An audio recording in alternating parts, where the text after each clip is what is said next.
I want to share with you 3 mistakes that I made in moving to the country that hopefully you don't have to make. Hey everybody, Chad Cruiser here with Health and Homestead, and if you don't know about us, we make videos about health and homestead. So moving to the country, living off the land as much as possible, growing your own food, but also health. So we talk about scientific studies that compare head-to-head natural remedies with drug medication. These studies have already been done, and comparing these natural remedies to the drugs, and they found that in many cases the natural remedies are just as good or better than the drug medication with significantly less side effects. So we share with you the research on that. So if you want to know more about this, hit the subscribe button. Now, what are these 3 things? So 3 things that I think about, 3 mistakes that we made in moving to the country.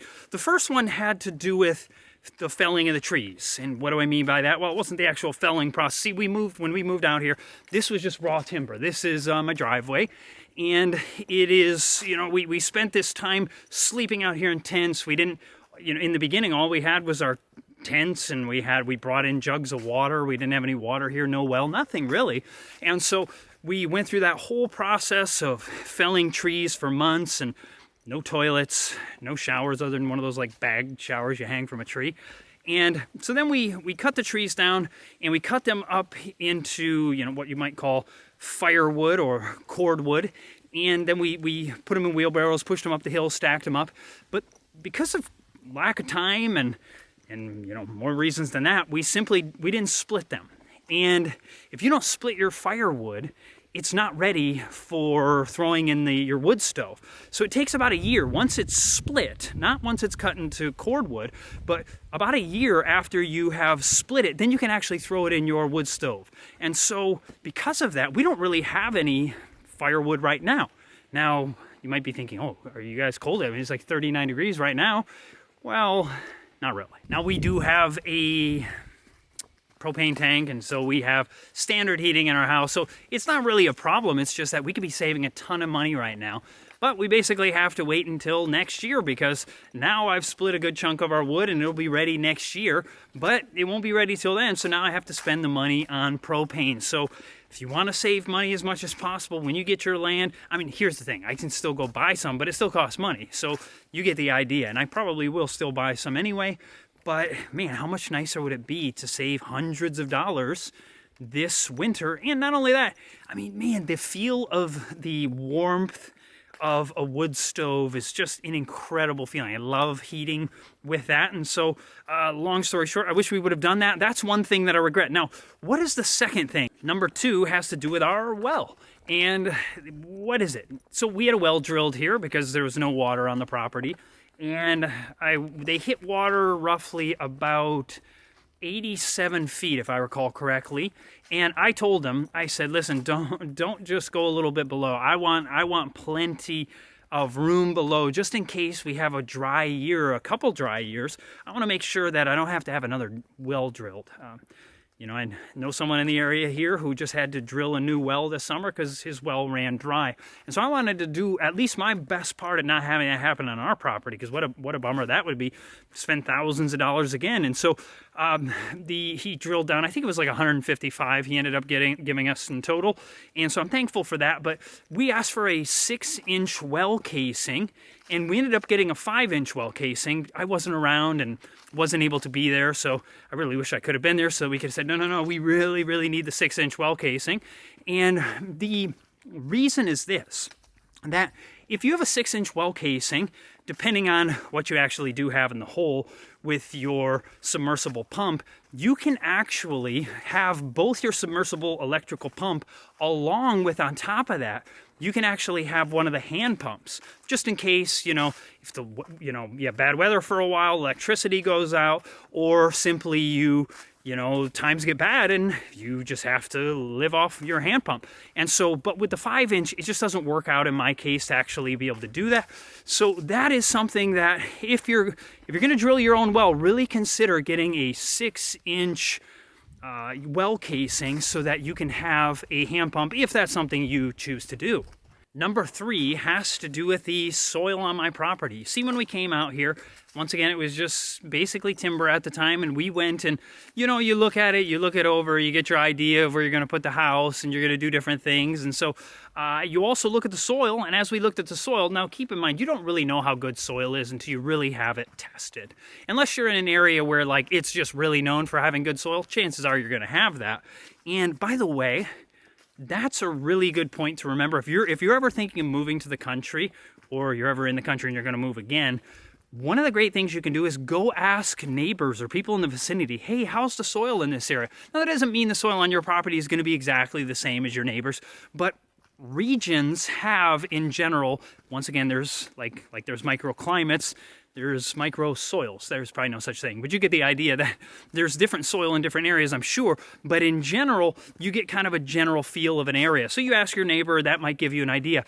Well, I didn't do anything like that. And, you know, we just, you know, kneeled down, dug up a little bit of soil with our hands. We looked at it, we're like, oh, looks okay. Looks okay. And then we bought the property and started working the soil. And very soon we found that in general, our soil is about, some areas maybe like an inch of topsoil, other areas like 2 inches, maybe 3. That's probably a good area. If we have, that's kind of generous to say 3 inches. But below that, we hit not clay like in some areas. We hit basically like beach sand. The water just runs right through it. Nutrition can just run right through it, or nutrients rather, for the soil. And so that was, oh man, now we got to learn to grow things that grow well in sandy, very sandy soil, which, you know, you learn. There's certain things you can do in sandy soil, and I'll probably do a video on that in the future. But the reality is, man, I realize now that this whole area that I'm in, you know, I found out that farmers moved to this area maybe 100 years ago or so, and then they moved away because the soil just didn't work well for them, and it doesn't work well here. So you have to do a lot of work, and I'm doing that. I'm doing everything I can to try to rectify the situation, to try to heal the land, and there's even promises about that, but that's kind of what we're seeking to do, and I think there is hope, but it makes it a lot harder if you bought something in an area that with better soil in the first place. That can make a big difference, so looking into that is a really good idea. So we're going to be doing everything we can to amend the soil, like we're making as much compost as we possibly can, which is just a great thing to do. And, you know, various things that you can do to try to rectify the situation with the soil. So we're doing what we can, you know, and all of this really kind of makes me think there's a passage that I learned years ago. It's in the book of Proverbs, chapter 6, verse 6 through 8, where it says, "Go to the ant, thou sluggard." That means you lazy person. "Go to the ant, thou sluggard, consider her ways and be wise, which having no guide, overseer, or ruler, provides her meat in the summer and gathers her food in the harvest." And it says, go to the ants and learn from them.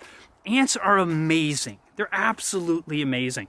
They're very diligent. Nobody tells them what to do. They all work together in unity, in harmony. They help each other out. They actually have 2 stomachs, I learned. One stomach for feeding themselves or for their own nutrition, and the second one is to give to the colony, to give to others. Man, there's a lot of beautiful illustrations in that, huh? And so, but on top of that, we lived in a motorhome for 4 years before moving to this property. And while we were in California for a bit, we were traveling around full time. We traveled around for the better part of almost 20 years.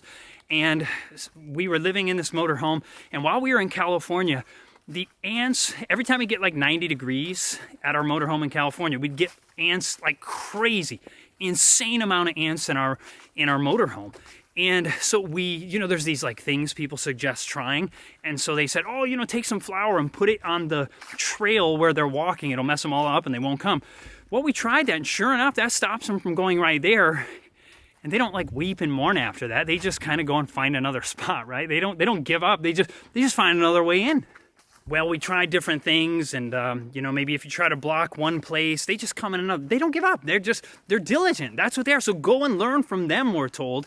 And I'll tell you what we ended up doing, and this might make somebody angry who maybe loves ants or something like that. But we ended up buying something called taro. And I'm not advertising for this stuff, but taro is it's basically, if you've ever used borax for your clothing, it's a kind of like a clothing detergent or soap or whatever you call it.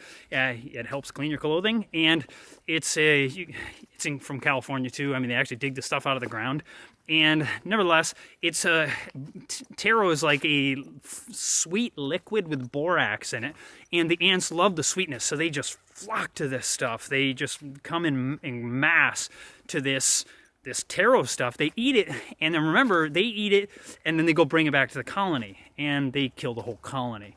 And I know that doesn't sound too nice, but nevertheless, it works really well. But still, we can learn a lot from the ants, and I did, and I think about that in reality, there's really two kinds of people. You have the people who just give up in the face of every single trial. Oh, I can never get ahead. Bad things always happen to me. And then somebody else. It's interesting that difficult things happen to everybody, but some people just learn to navigate the difficulties in life like the ant.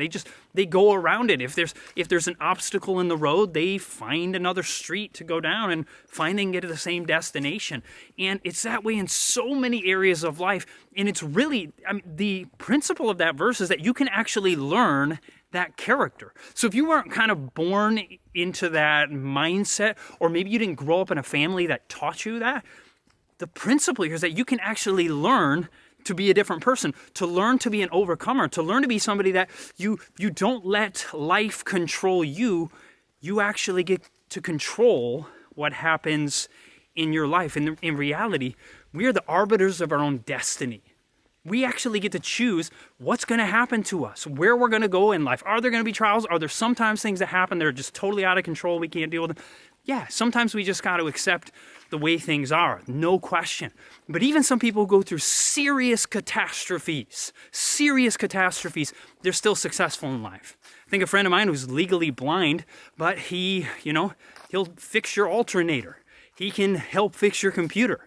He can do, he can play any instrument he's never even played before. The guy can do anything. He's a veritable genius. I hope he doesn't see this video because I don't want him to hear me calling him a genius. But the point is this, is that it is amazing. He was not treated like he had any kind of disability. And because of that, the guy is just incredible at what he does. And so don't give up, press forward, and learn to navigate the obstacles of life. But by the way, if you like this video, hit the subscribe button. God bless and have a fantastic day.